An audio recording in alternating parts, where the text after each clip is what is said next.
Night Falls on Manhattan marks Sidney Lumet's 29th film to be shot on location in New York City. It also returns the four-time Oscar-nominated director to the subject of cops and corruption, themes explored in his films like Serpico, Q&A, and Prince of the City. Actor Andy Garcia plays the young attorney at the center of this story. The Academy Award-nominated actor is often noted for the intensity he brings to his films. He also received widespread recognition for his roles in films like The Untouchables, Internal Affairs, and The Godfather Part 3. Joining me now, Sidney Lumet and Andy Garcia. Welcome. Thank you for that introduction. That was a good introduction. You like that? Yes. I can take no credit for that one, unfortunately. I saw this film last night. Tell me, before we talk about it, in a sense, what was it in your head that you wanted to do? Why were you driven to this subject and this film and its themes? Well, you know, so many of the so-called cop movies, Charlie, that I've done, I wanted to wind up with one that really reflected even more so how I felt about it, because over the years of dealing with the police, even though the pictures are very often about the corruption and so on, my respect for them is just enormous. And I wanted somebody to go through an experience in that world who came out with some sort of affirmation. And it wasn't easy, because I didn't want it to be fake. I didn't want it to be Pollyanna-ish. And I hope we've done it. Well, clearly you've done that, because, I mean, the last scene, in a sense, confirms that. But I thought you'd say that you wanted to say something about corruption in our society, rather than an affirmation for the strength within of institutions that have been plagued by corruption. I really wanted to deal with one's own role within it, one's role within a corrupt society, because that just doesn't apply to the police force. Listen, we all live that. And in fact, the ending that I was having terrible trouble with, I finally resolved by just checking my own career and what have I done within the studio movie system, which is hardly the purest thing down the pike.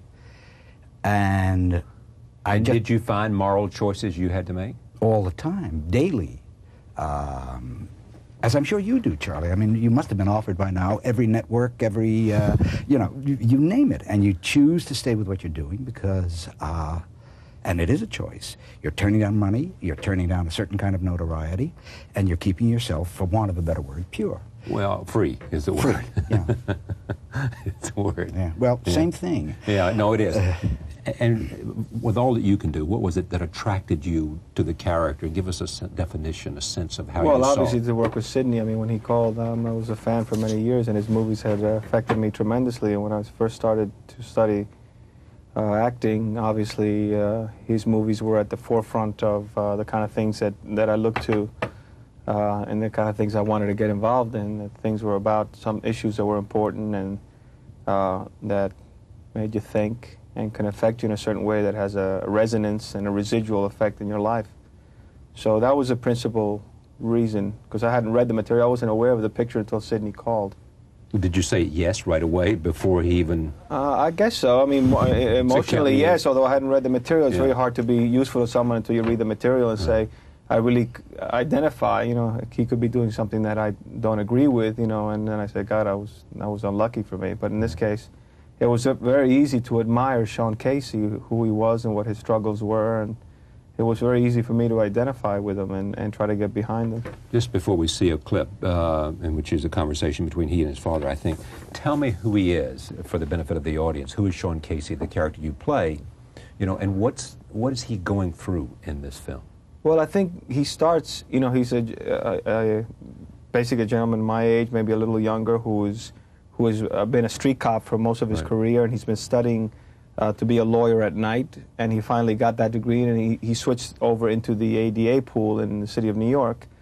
And I think from a metaphoric standpoint, he's a character who has tremendously high ideals and very pure in nature, and it's really how sort of his journey, how corruption sort of enters into his skeleton, and how he deals with that and the kind of choices he has to make that compromise his entire fabric of who he is. And not only who he is, but the sort of example that's been laid down by his father And he has to do this in a way to protect the one person that he most cherishes and who set that example for him. His father. His father, so. Tell me about his father, played by Ian Holm. By Ian Holm, a remarkable actor. And the father's a straight New York cop, and an honest one. And he himself has never gotten caught in that web. He knows about it, of course, because you can't be a cop and not know about it. But he's kept himself straight. And there's this one tiny little flaw, and sure enough, that's the one that that comes up and almost sinks him and almost sinks Andy. Here is the relationship between these two people. Roll tape. I'm clean. Why'd you lie at the trial? Joey's already told you. Joey told you about our meeting? Of course. Man, that's good. How many Takes? takes, yeah. Second take. 2 takes on that? 2 takes, yeah. And you knew it to say, you That's didn't want it, to go let's go 10 home. to think you could find something else. No. When it's there, leave it alone, you know? Yeah. And as an actor, tell me a little bit about approaching a scene like that. I mean, what? Well, we rehearse it, the movie like a play very intensely for 2 weeks, and we run through it twice a day, and therefore that's why most of the movie is done in 1 or 2 takes, because we all sort of had a very clear idea what we were searching for in every scene, and we had talked about it a lot. But, you know, you sort of try to empower the stakes of the scene, and, you know, when you have a situation like Sean Casey and his father, he puts in the highest of arenas, you know, it's like a cherished ground for him. And for him to believe that his father might be incorporated himself in something that shatters everything that he's ever stood for in his own son's life, that's pretty heavy stuff, you know, especially when you empower Sean as someone who really cares about those things. So his frustration level at this point has been building in the movie, where he just can't sit on it anymore, you know. Yeah. Have you ever had this kind of conflict, not in terms of a corruption in your family, but I was thinking as I watched this film, how lucky I'd been that I had never had to face that kind of enormously difficult moral crisis. Well, I think, you know, as an actor, we've all been, you know, in the ways we've studied the craft and so forth, is you try to personalize things in your own life and find parallels that you can relate to, that are similar to those in the script or in the objectives and the obstacles of the character. And you'd be surprised how many things that you have in your life, if you really start thinking about it, that relate to things that you right now are in sort of denial about. Yeah, But I'm sure you have, Charlie. Haven't Well, you? I don't know. If It you- just I mean, seems if you looked at instinctive. it- I mean, I don't know. I mean, I think if you go back and you look at it, you know, you sort of really soul search and go into that kind of work which you do as an actor. One day you go, oh. Yeah. You know, so those are the things you sort of try to draw I on. know you're right, Sidney, because I mean, I defer to it. But in a sense, I mean, this was a powerful choice. I mean, because of the relationship and his father and what he not knowing exactly what he was going to find, but knowing in the end probably what he would do.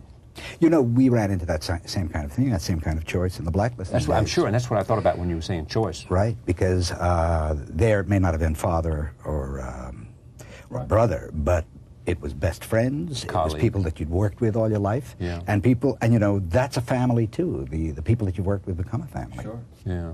Walking out of this film, in these magnificent scenes between father and son, why, and Richard Dreyfuss plays, we should give credit to Richard Dreyfuss plays a wonderful lawyer, defense attorney. Sort of based on William Kunstler, by the way. I figured that, yeah. There was the actual